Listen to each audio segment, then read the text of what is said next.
오늘은 빌립의 이야기입니다. 빌립. 스데반은 복음을 전하다가 돌에 맞아 죽지요. 그리고 그 이후로 교회에 대대적인 핍박이 일어나서 성도들이 사도들을 제외하고는 다 뿔뿔이 흩어졌습니다.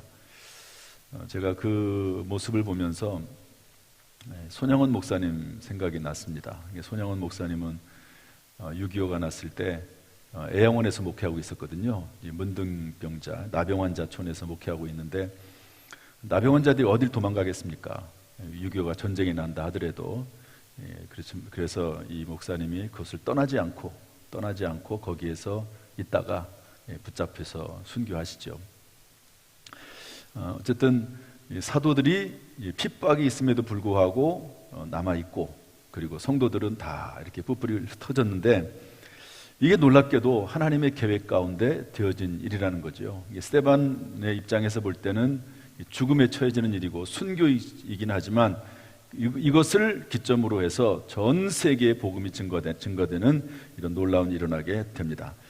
그래서 그 뒤를 이어서 복음 전파에 앞장선 집사님이 한 분 계시는데, 안수 집사님이시죠.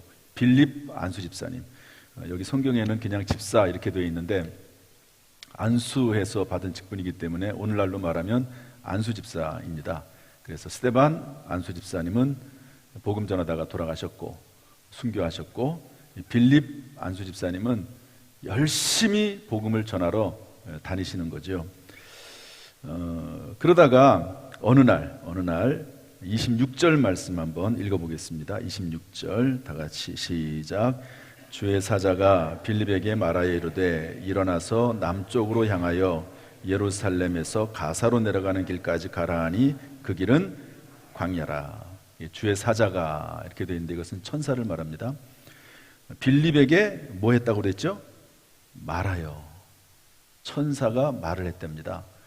역시 여러분 혹시 천사가 말하는 걸 들어본 분 계세요?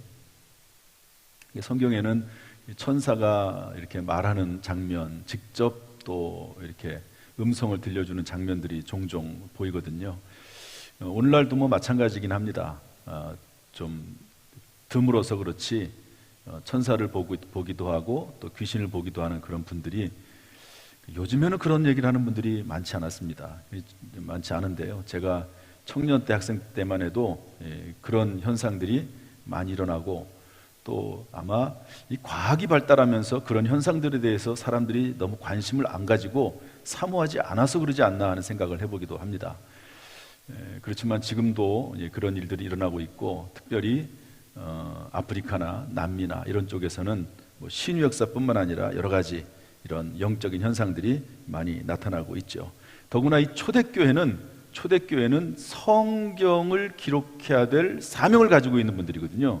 그러니까 이 당시에는 어떤 영적 형상들이 나타나되 아주 더 강력하게, 더 뜨겁게 나타나고, 이것을 모델로 우리에게 주신 것이죠. 전 세계의 수많은 이제 그 이후에, 이 초대교회 이후에 만들어질 교회들을 향해서 이런 일들이 실제로 있을 수가 있고 일어났다는 것을 모델로 보여주면서 하나의 그 모델로 우리가 사모하고 이해할 수 있도록 이렇게 주신 말씀이라고 봅니다. 주의 사자가, 천사가 빌립에게 말해서 어디로 가라. 그 길은 광야죠. 그랬더니 에디오피아 여왕 간다게, 이 간다게라고 하는 것은 이름이 아닙니다. 여왕을 간다게라고 그래요. 왕을, 최고 권력자를 간다게라고 합니다. 그러니까 바로라고 하는 성경 이름이 나오는데, 바로는 이름이 아니거든요.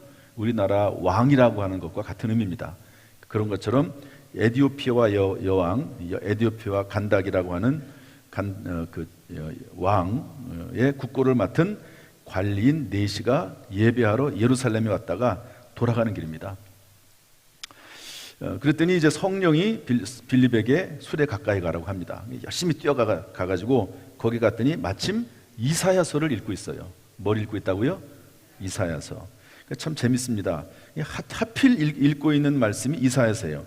그 내용을 한번 읽어보겠습니다. 32절 말씀 읽어보죠. 32절 시작. 읽는 성경 구절은 이것이니 일러스되 그가 도살자에게로 가는 양과 같이 끌려갔고 털 깎는 자 앞에 있는 어린 양이 조용함과 같이 그의 입을 열지 아니하였도다. 그가 굴욕을 당했을 때 공정한 심판도 받지 못하였으니 누가 그의 세대를 말하리요. 그의 생명이 땅에서 빼앗김이로다. 여러분, 이 말씀을 읽으면 우리는 이 말씀이 무슨 말씀인지 금방 알죠. 금방 알아요. 털 깎는 자 앞에서 어린 양이 조용함 같이 그의 입을 열지 아니하였도다. 예수님 얘기잖아요.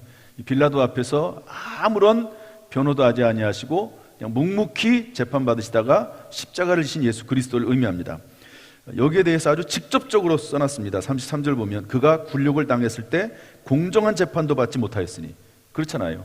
여러분, 예수님께서 목요일 날 밤에 붙잡히십니다.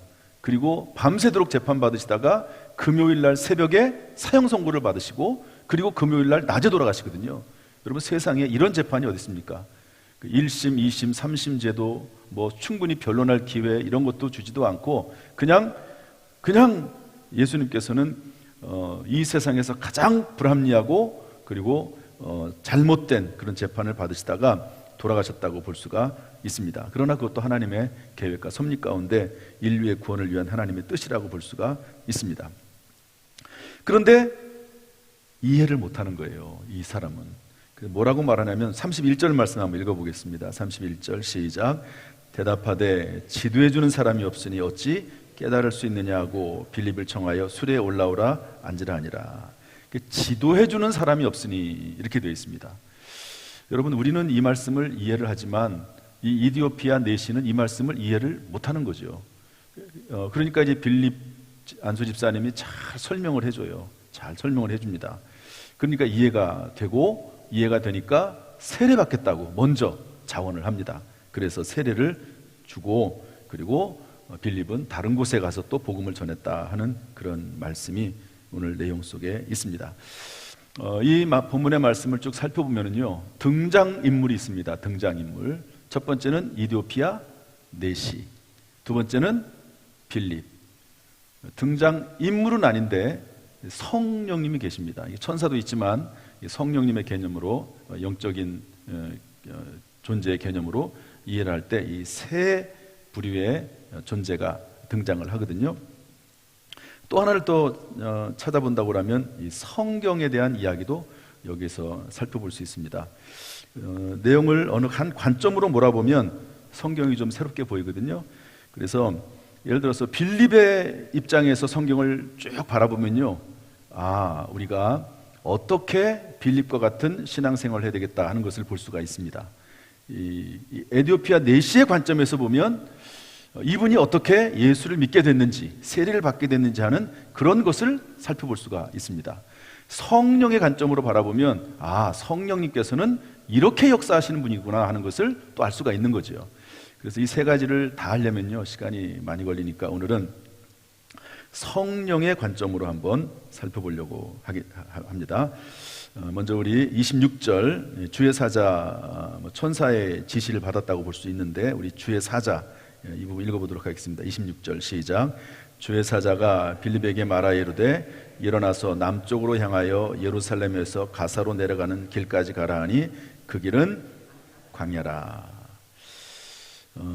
여기 뭐라고 되어 있냐면 말하여 이르되, 빌립에게 말하여 이르되 예루살렘에서 가사로 내려가는 길까지 가라. 남쪽으로 향하여. 여기서 볼 때 남쪽이 어딘가요? 아세요? 남쪽. 저도 안 해봐서 갑자기 생각이 나서 아무튼 남쪽으로. 그러니까 나침판이 있었는지 없었는지 뭐 당연히 없었겠지만 그 주의 사자가, 천사가, 성령이 남쪽으로 가라. 남쪽으로. 예루살렘에서 가사로 내려가는 길까지 가라.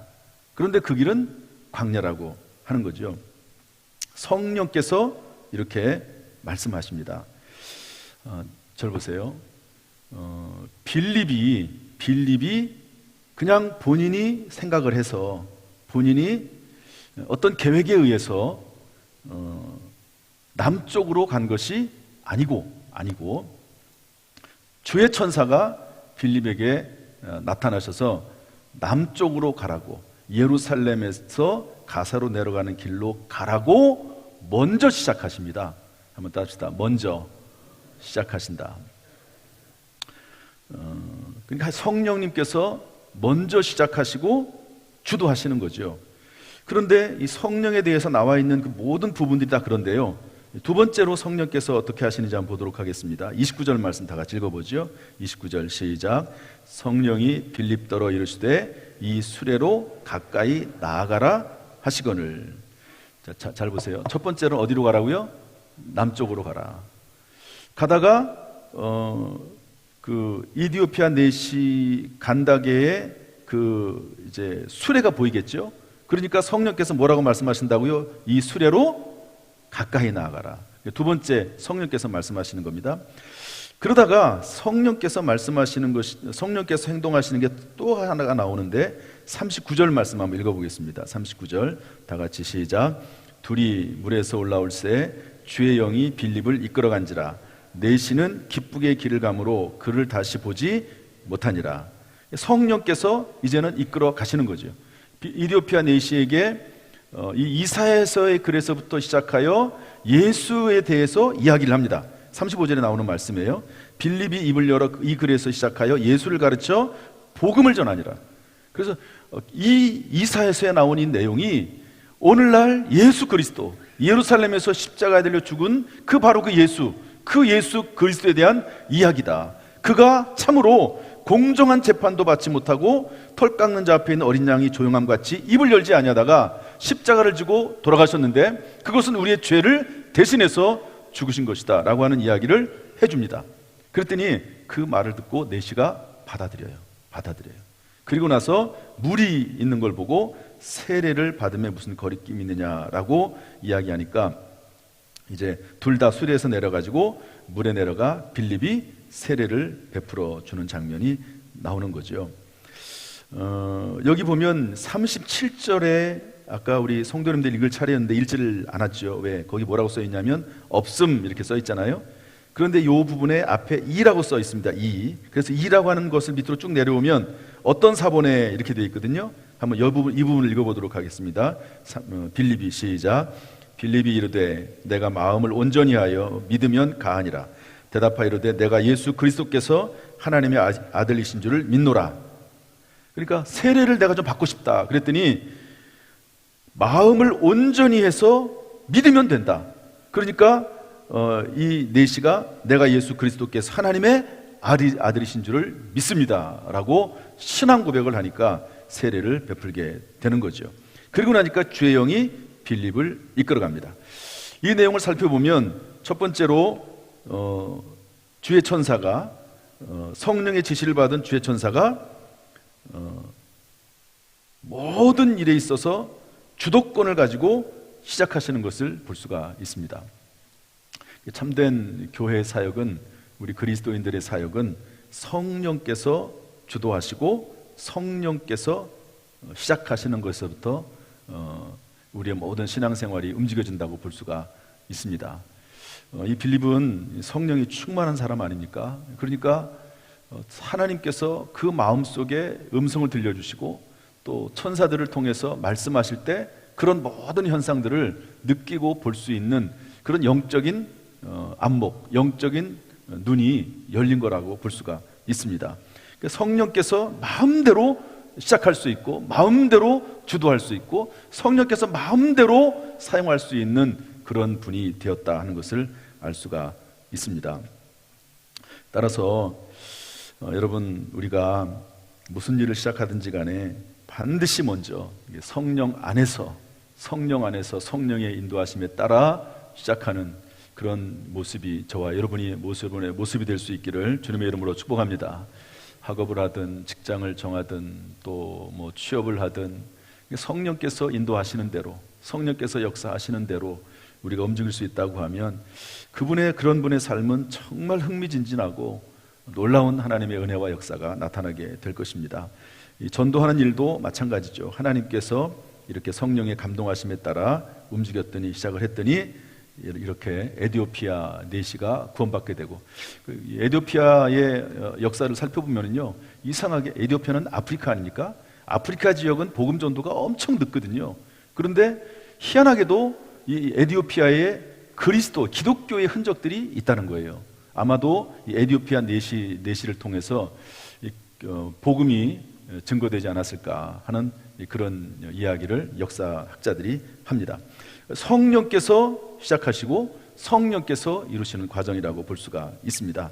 그러다가 29절에 가면 성령이 빌립더로 이르시되 이 수레로 가까이 나아가라 하시거늘 이렇게 말씀하고 있습니다. 저를 보시죠. 처음에 성령께서 어디로 가라고 했다고요? 남쪽으로.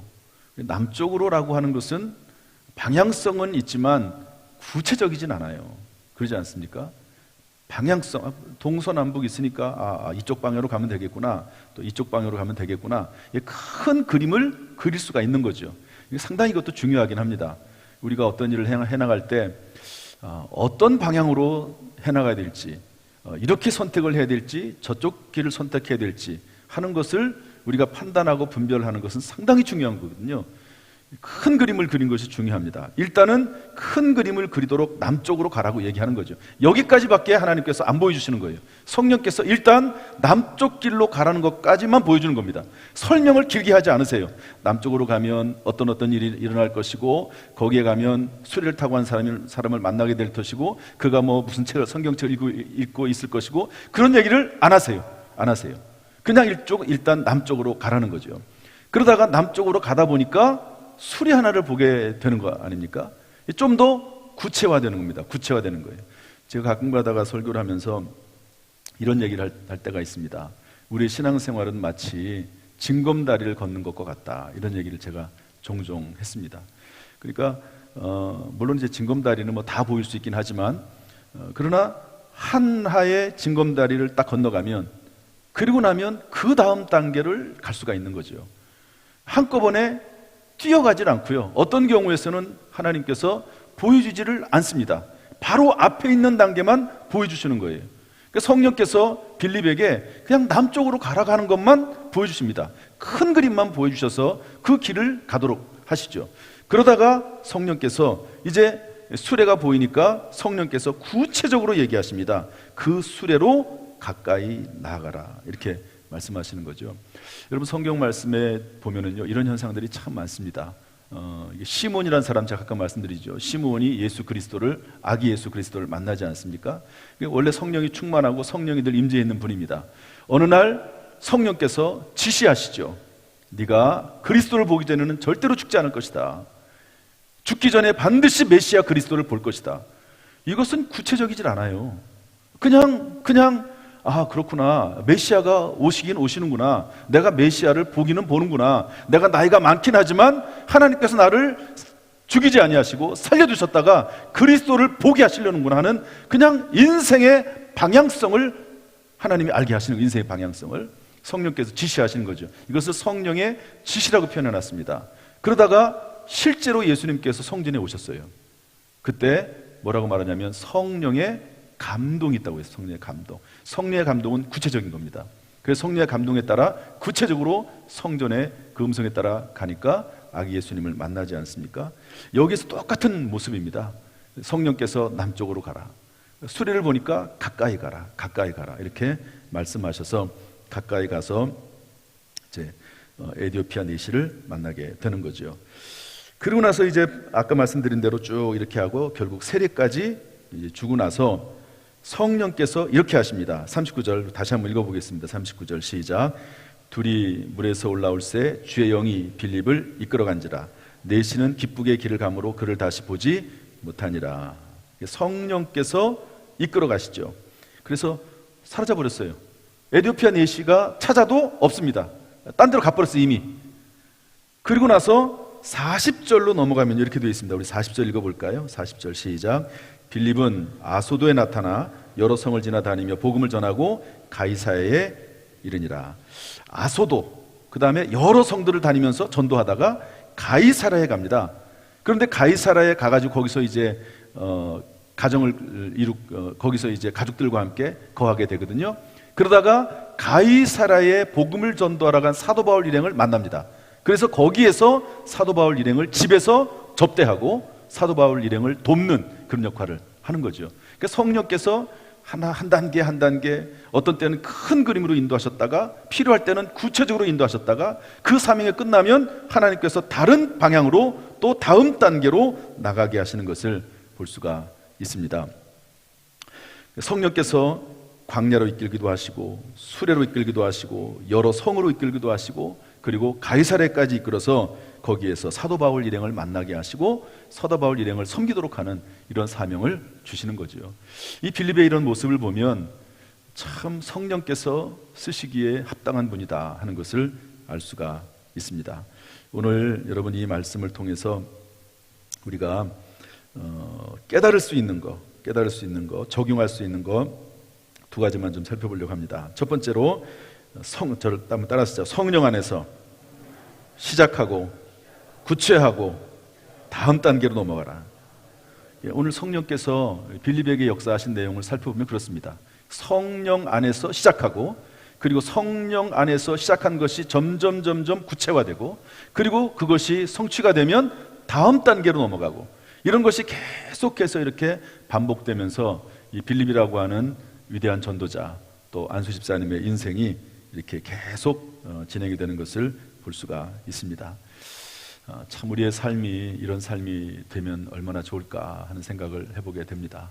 참으로 성령의 충만함, 성령의 인도하심, 성령의 지시하심으로 살아가는 저와 여러분 되기를 주님의 이름으로 축복합니다. 두 번째 마지막으로 광야, 성령께서 때때로 우리를 광야로 인도하실 때가 있다는 겁니다.